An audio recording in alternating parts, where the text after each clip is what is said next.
Hello everyone. Today I will be reading Warriors into the Wild. This will be broken down into different episodes, and when I finish them all, I might, just might, also the purple on my fingers is frozen fruit.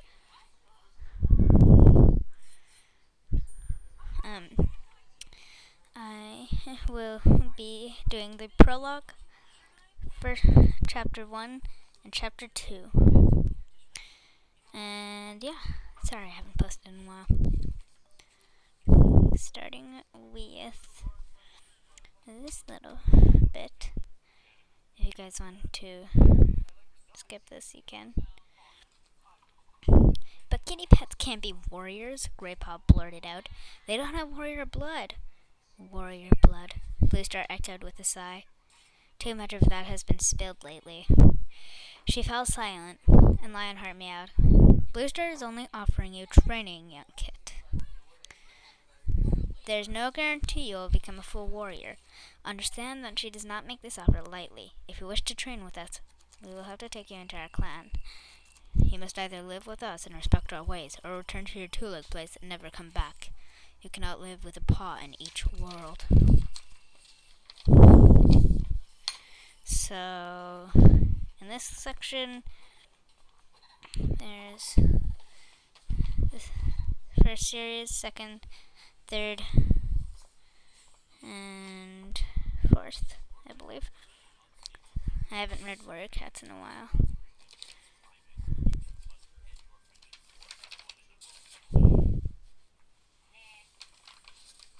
Warriors into the Wild by Aaron Hunter. Let me just flip.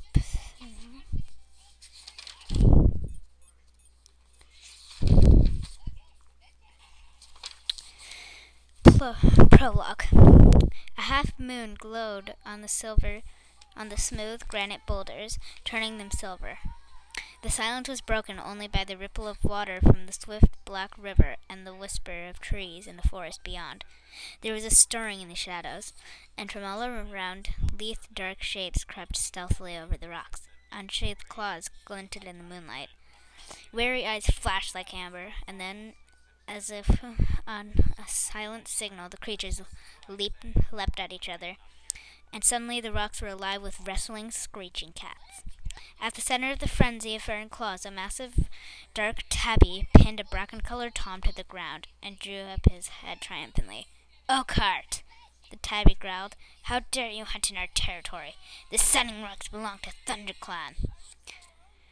The bracken-colored Tom spat back. "How dare you hunt in our territory? The Sunning Rocks belongs to ThunderClan. After tonight, Tigerclaw, this will just be another RiverClan hunting ground." The bracken-colored Tom spat back. A warning yowl came from the shore. Shrill and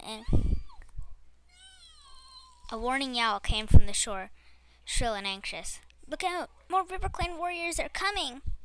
Tigerclaw turned to see sleek, wet bodies sliding out of the water below the rocks. The drenched RiverClan warriors bounded silently up the shore and hurled themselves into a battle without even stopping to shake the water from their fur. The dark tabby glared down at Oakheart. "You may swim like otters, but you and your warriors do not belong in this forest." He drew back his lips and showed his teeth as the cat struggled beneath him. The desperate scream of a ThunderClan sheik had rose above the clamor. A weary RiverClan Tom had pinned the brown warrior flat on her belly. He lunged toward her neck, with jaws still dripping from his swim across the river. Tigerclaw heard the cry and let go of Oakheart. With a mighty leap, he knocked the enemy warrior away from the she-cat. "Quick, Mousefur, run!" he ordered, before turning on the RiverClan Tom who had threatened her. Mousefur scrambled onto her paws, emitting from a deep gash on her shoulder, and raced away. Behind her, Tigerclaw spat with rage as the RiverClan Tom sliced open his nose. Blood blinded him for an instant, but he lunged forward regardless and sank his teeth into the hind leg of his enemy. The Riverland cat squealed and struggled free. Tiger Claw! The yowl came from a warrior with a tail as red as fox fur. This is useless. There are too many RiverClan warriors. No, Red Tail. ThunderClan will never be beaten. Tiger Claw yowled back, leaping to Red Tail's side. This is our territory. Blood was welling around his broad black muzzle, and he shook his head impatiently, scattering scarlet droplets onto the rocks. ThunderClan will honor your courage, Tiger Claw. But we cannot afford to lose any more of our warriors, Red Tail urged. Bluestar would never expect your warriors to fight against these impossible odds. We will have another chance to avenge this defeat. He met Tiger Claw's amber-eyed gaze steadily, then raced away, and sprang onto a boulder at the edge of the trees. Retreat, ThunderClan! Retreat! He yowled. At once his warriors squirmed and struggled away from their opponents, spitting and snarling. They backed toward Red Tail for a heartbeat. The RiverClan warriors looked confused. Was this battle so easily won? Then Oakhart yowled with a jubilant cry. As soon as they heard him, the RiverClan warriors raised their voices and joined their deputy in caterwauling their victory. Red Tail looked down at his warriors. With a flick of his tail, he gave the signal, and the ThunderClan cats dived down to the far side of the Sunning Rocks, then disappeared into the trees. Tiger Claw followed last. He hesitated at the edge of the forest and glanced back at the blood-stained battlefield. His face was grim, his eyes furious slits. Then he leapt after his clan into the silent forest. In a deserted clearing, an old gray she-cat sat alone, staring up at the clear night sky. All around her in the shadows, she could hear the breathing and stirring of sleeping cats.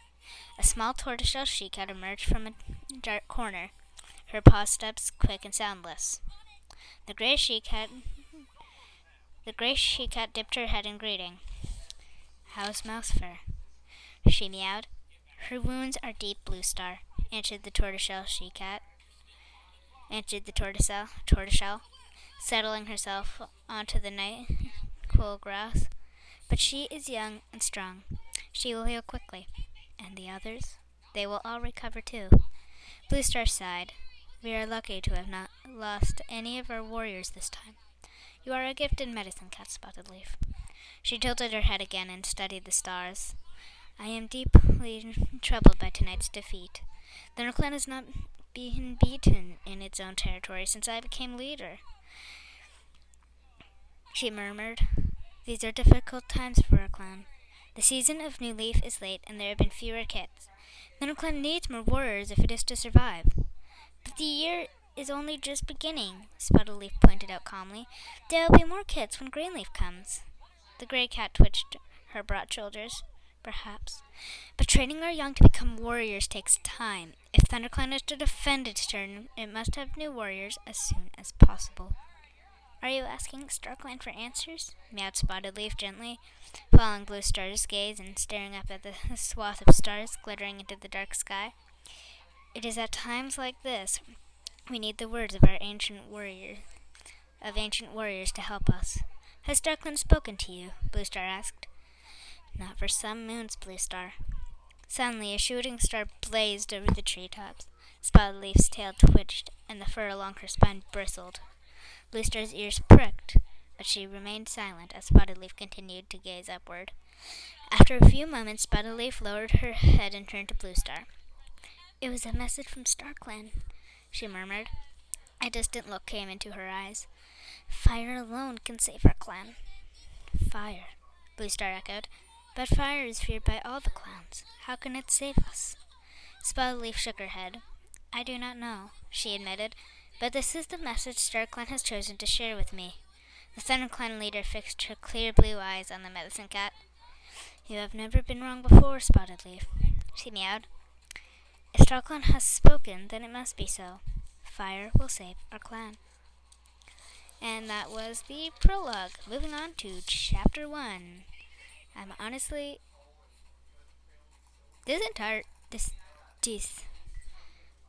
I'm probably going to be reading this for an hour. I might actually read the entire book. I'm really getting into this again. Chapter 1. It was very dark. Rusty could sense something was near. The young tomcat's eyes opened wide as he scanned the dense undergrowth. This place was unfamiliar, but the strange sense drew him onward, deeper into the shadows. His stomach growled, reminding him of his hunger. She opened his jaws slightly into the roof of his mouth. Musty odors of leaf mold mingled with the tempting aroma of a small furry creature. Suddenly, a flash of gray rust past him. Rusty stopped still, listening. It was hiding in the leaves, less than two tail lengths away. Rusty knew it was a mouse. He could feel the rapid pulsing of a tiny heart deep within his earfur. He swallowed, stifling his rumbling stomach. Soon his hunger would be satisfied. Slowly, he lowered his body into position, crouching for the attack. It was downwind of the mouse. He knew it was not aware of him. With one final check of his prey's position, Rusty pushed back hard on his haunches and sprang, kicking up leaves on the forest floor as he rose. The mouse dived for cover, heading toward a hole in the ground. But Rusty was already on top of it. He scooped it into the air, hooking the helpless creature with his thorn-sharp claws, flinching it up in a higher arc onto the leaf-covered ground. The mouse landed dazed but alive. It tried to run, but Rusty snatched it up again. He tossed the mouse once more, this time a little farther away. The mouse managed to scramble a few paces before Rusty caught up with it. Suddenly, a noise roared up nearby. Rusty looked around, and as he did so, the mouse was able to pull away from his claws. When Rusty turned back, he saw it dart into the darkness among tangled roots of a tree. Angry, Rusty gave up the hunt. He spun around, his green eyes glaring, intent on searching out the noise that had cost him his kill. The sound rattled on, becoming more familiar. Rusty opened his eyes. The forest had disappeared. He was inside a hot, airless kitchen, curled in his bed. Moonlight filtered through the window, casting shadows on the smooth, hard floor. The noise had been the rattle of hard, dried pellets of food as they were tipped into his dish. Rusty had been dreaming. Lifting his head, he rested his chin on the side of his bed. His collar rubbed uncomfortably around his neck. In his dream, he had felt fresh air ruffling the soft fur where the collar usually pinched. Rusty rolled onto his back, savoring the dream for a few moments. He could still smell the mouse. It was the third time since the full moon that he'd had the dream, and every time the mouse had escaped his grasp. He licked his lips. From his bed, he could smell the bland odor of his food. His owners refilled his dish from the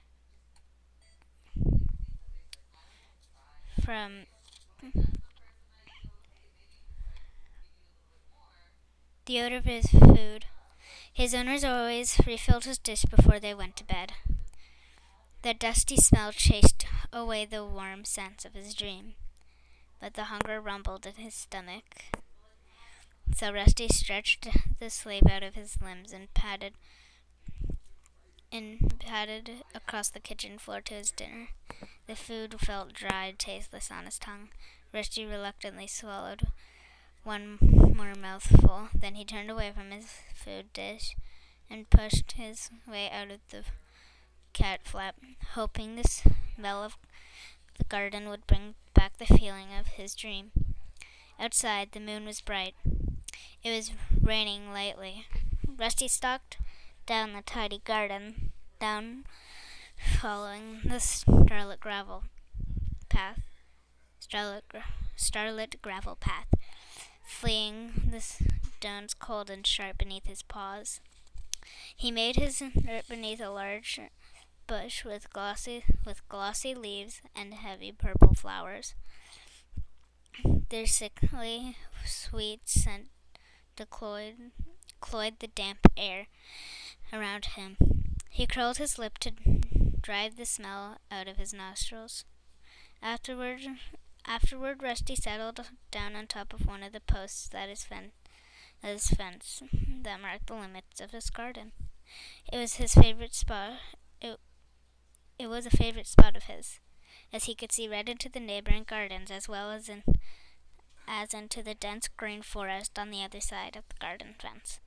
The rain had stopped behind him. The close-cropped lawn was bathed in moonlight, but beyond his fence, the woods were full of shadows. Rusty stretched his head forward to take a sniff of the damp air. His skin was warm and dry under his thick coat, but he could feel the weight of the raindrops that sparkled on his ginger fur. He heard his owners giving him one last call from the back door. If he went to them now, they would greet him with gentle words and caresses, and welcome him into their bed, where he would curl up, purring in the crook of a bent knee. But this time Rusty ignored his owners and turned his gaze back to the fence, to the forest.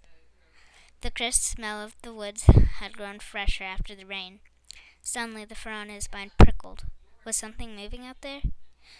Was something watching him? Rusty stared ahead, but it was impossible to see or smell anything in the dark tree-scented air. He lifted his chin boldly, stood up, and stretched one paw, gripping on each corner of the fence post that he straightened his legs and arched his back. He closed his eyes and breathed in the smell of the woods once more.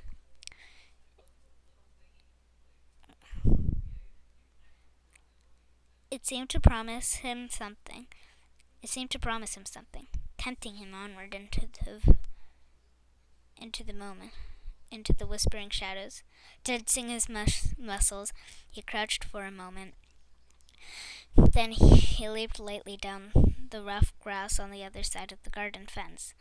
As he landed, the bell on his collar rang out through the still night air.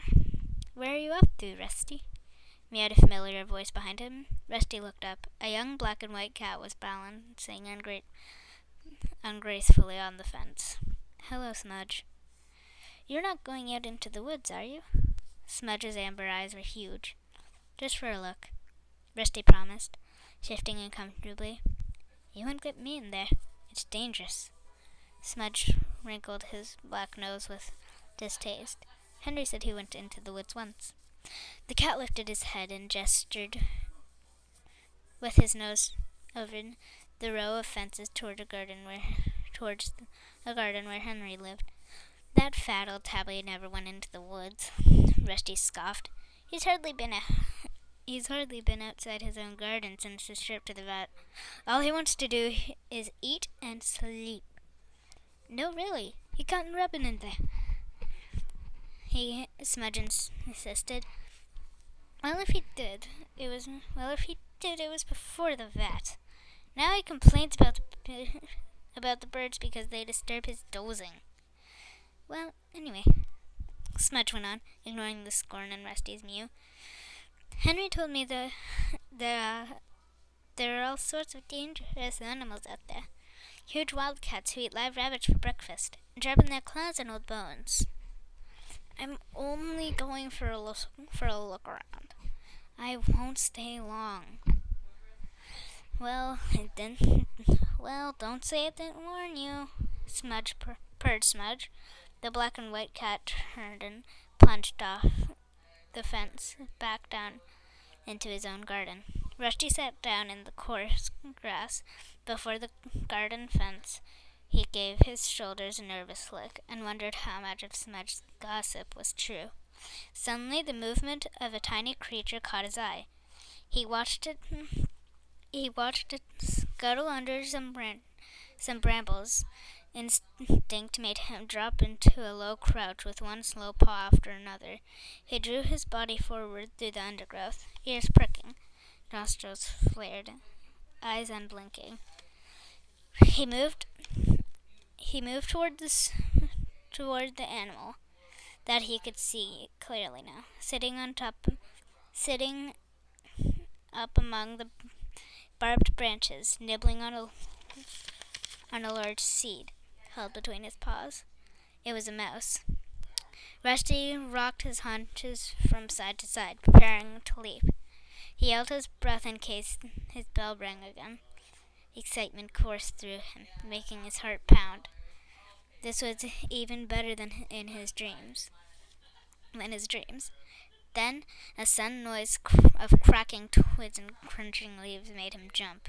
His bell jangled treacherously, and the mouse darted away into the thickest tangle of the bramble bush. Rusty stood very still and looked around.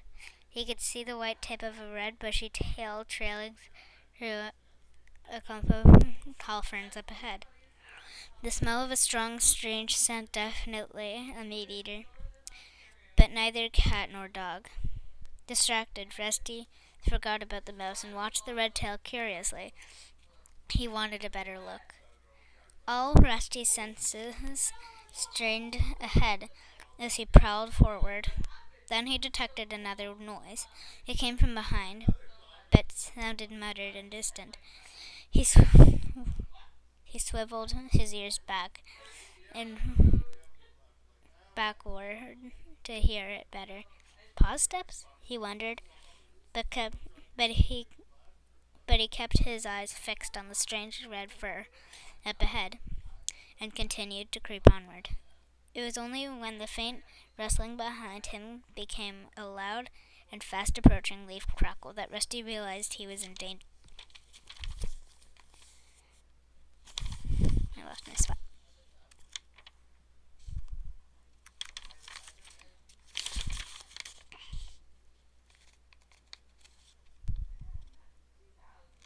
Okay, found it. Paw steps? He wondered, but he kept his eyes fixed on the strange red fur up ahead and continued to creep onward. It was only when the faint rustling behind him he realized he was in danger. The creature hit him like an explosion, and Rusty was thrown sideways into a clump of nettles, twisting and yowling. He tried to throw off the attacker that had fastened itself onto his back. It was gripping him with incredibly sharp claws. Rusty could feel spiked teeth pricking at his neck. He whirred and squirmed from whisker to tail, but he couldn't free himself. For a second he felt helpless, then froze. Thinking fast, he flipped over onto his back, then and knew instinctively how dangerous it was to expose his soft belly, but it was his only chance. He was lucky the ploy seemed to work. He heard a huff beneath him as the breath was knocked out of his attacker. Thrashing fiercely, Rusty managed to wiggle free. Without looking back, he sprinted towards his home. Behind him, a rush of paw steps told Rusty his attacker was still giving chase. Even though the pain from his scratches stung beneath his fur, Rusty decided he would rather turn and fight than let himself be jumped on again. He skidded to a stop, spun around, and faced his pursuer. It was another kitten, with a thick coat of shaggy gray fur, long legs, and a broad face. In a heartbeat, Rusty smelled that it was a tom. He sensed the power in the dirty shoulders beneath the soft coat. The kitten crashed into Rusty at full pelt. Taken by surprise, Rusty turned about it and fell back into a dazed heap. The impact knocked the breath out of Rusty, and he staggered. He quickly found his footing and urged his back, puffing out his orange fur, ready to spring on the other kitten. But his attacker sat up and began to lick a forepaw. All signs of aggression gone. Rusty felt strangely disappointed. Every part of him was tense, ready for battle. Hey there, kitty pet. Hey there, kitty pet, meowed the gray Tom cheerily. You put up quite a fight for a tamed kitty. Rusty remained on tiptoe for a second, wondering whether to attack anyway. Then he remembered the strength he had felt in the kitten's paws. When he had pinned him to the ground, he dropped on his pads, loosened his muscles, and let his spine unbend.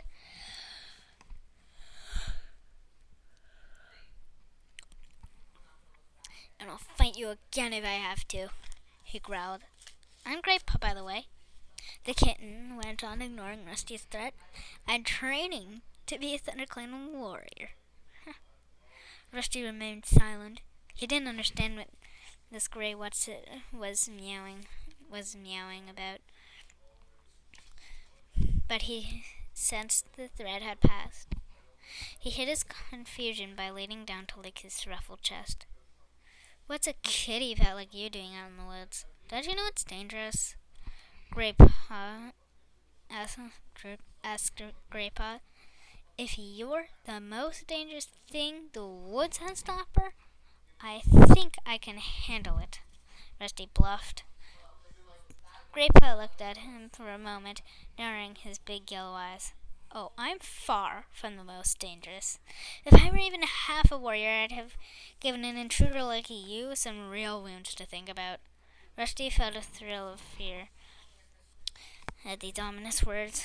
What did this cat mean by intruder? Anyway, meowed Graypaw, using his sharp teeth to tug a clump of grass from between his claws. I didn't think it was worth hurting you. You're obviously not from one of the other clans. Other clans? Rusty echoed, confused. Graypaw let out an impatient hiss. You must have heard of the 4 warrior clans that hunt around here. I belong to ThunderClan. The other 3 clans are always trying to steal prey from our territory, especially ShadowClan. They're so fierce. They would have ripped you to shreds with no questions asked. Graypaw paused to spit angrily and continued. They come to take prey that is rightfully ours. It's the job of ThunderClan warriors to keep them out of our territory. When I finish my training, I'll be so dangerous, the other clans will be shaken in their flea-bitten skins. They won't dare come near us then. Rusty narrowed his eyes. This must have been one of the wildcats Smudge had warned him about. Living rough in the woods, hunting and fighting each other for every last scrap of food. Yet Rusty didn't feel scared. In fact, it was hard not to admire this confident kitten. So you're not a warrior yet? He asked. Why? Did you think I was? Grandpa purred loudly. Then he shook his wide furry head. I won't be a real warrior for ages. I have to go through training first. Kids have to be at least 6 months old before they can even begin training. Tonight is my first night out as an apprentice. Why don't you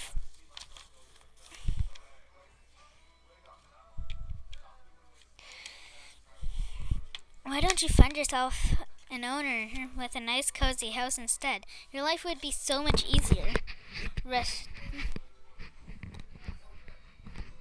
Rusty meowed. There are plenty of housefolk who would take in a kitten like you. All you have to do is sit where they can see you and look hungry for a couple days. And they'd feed me pellets that look like rabbit droppings and soft slop. Graypaw interrupted. No way. I can't think of anything worse than being a kitty pet. They're nothing but 2-legged toys. eating stuff that doesn't look like food, making dirt in a box of gravel, sticking their noses outside only when the two legs allow them. That's no life. Out here, it's wild and free, and it's free. We come and go as we please. He finished his speech with a proud spit, then meowed mischievously. Until you've tasted a fresh-killed mouse, you haven't lived. Have you ever tasted mouse? No, Rusty admitted, a little defensively. Not yet. I guess you'll never understand, Graypaw sighed.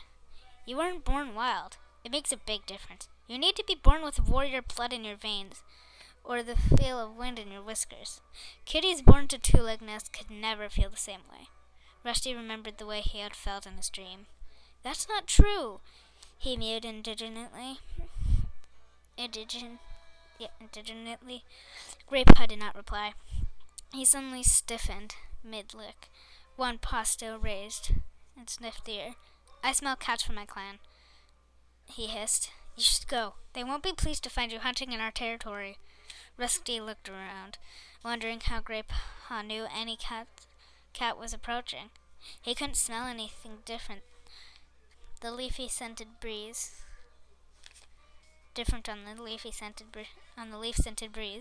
but his fur stood on end at the note of urgency in Graypaw's voice. Quick! Go! Hissed Graypaw again. Run! Rusty prepared to spring into the bushes, not knowing which way was safe to jump. He was too late. A voice meowed behind him, firm and menacing. What's going on here?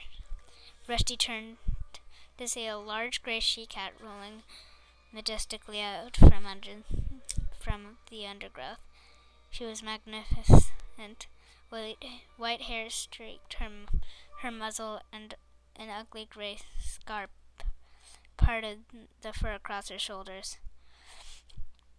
But her smooth gray coat shone like silver in the moonlight. Blue Star! Beside Rusty, Graypaw crouched down and narrowed his eyes. He crouched even lower with a second cat, a handsome golden tabby. Followed the gray cat into the clearing. You should not be so near the two-leg place, Graypaw, growled the golden tabby angrily, narrowing his green eyes. I know, Lionheart. I'm sorry. Graypaw looked down at his paws. Rusty copied Graypaw and crouched low to the forest, his ears twitching nervously. These cats had an air of strength that he had never seen in any of his garden friends. Maybe what Smudge had warned him about was true. Who is this? Asked the she-cat. Rusty flinched as she turned her gaze on him. Her piercing blue eyes made him feel even more vulnerable. He's no threat, meowed Graypaw quickly. He's not another clan warrior, just a two-leg pet from beyond our territories. Just a two-leg pet? The words inflamed Rusty, but he held his tongue. The warning look in Blue Star's eyes told him that she had observed his anger in his eyes, and he looked away. This is Blue Star. She's the leader of my clan. Graypaw hissed to Rusty under his breath. And Lionheart. He's my mentor, which means he's training me to be a warrior. Thank you for the introduction, Graypaw, meowed Lionheart coolly. Blue Star was still staring at Rusty. You fight well for a two-leg pet, she meowed. Rusty and Graypaw exchanged confused glances. How could she know? We have been watching you both, Blue Star went on as if she had read their thoughts. We wondered how you could deal with an intruder, Graypaw. You attacked him bravely. Graypaw looked up, pleased at Blue Star's praise. Sit up now, both of you. Blue Star looked at Rusty. You too, Kitty Pet. He sat up immediately and held Blue Star's gaze evenly as she addressed him. You reacted well to the attack, Kitty Pet. Graypaw is stronger than you, but you used your wits to defend yourself, and you turned to face him when he chased you. I have not seen a kitty pet do that before. Rusty managed to nod his thanks, taken aback by such unexpected praise. Her next words surprised him even more. I've been wondering how you'd perform out here, beyond the two-leg place. We patrol this border frequently, so I have often seen you sitting on your boundary, staring out into the forest. And now at last you have dared place your paws here. Blue Star stared at Rusty thoughtfully. You do seem to have a natural hunting ability, sharp eyes. You would have caught that mouse if you hadn't hesitated so long. Really? Rusty stammered. Lionheart spoke now. Lionheart spoke. His deep meow was respectful but insistent.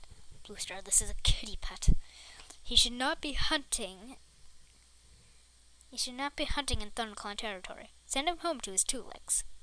Rusty prickled at Lionheart's dismissive words. Send me home? He meowed impatiently. Blue Star's words had made him glow with pride. She had noticed him. She had been impressed by him. But I've only come here to hunt for a mouse or two. I'm sure there's enough to go around. Blue Star had turned her head to acknowledge Lionheart's words. Now her gaze snapped back to Rusty. Her blue eyes were blazing with anger. There's never enough to go around, she spat. If you didn't live such a soft, overfed life, you would know that. Rusty was confused by Blue Star's sudden rage. But one glance at the horrified look on Graypaw's face was enough to tell him he had spoken too freely. Lionheart stepped to his leader's side. Both warriors loomed over him now. Rusty looked into Blue Star's threatening stare, and his pride dissolved. These were not cozy fireside cats that he was dealing with. They were mean, hungry cats who were probably going to finish what Graypaw had started. And it's already been almost 37 minutes. I will continue this. And yeah. Bye-bye.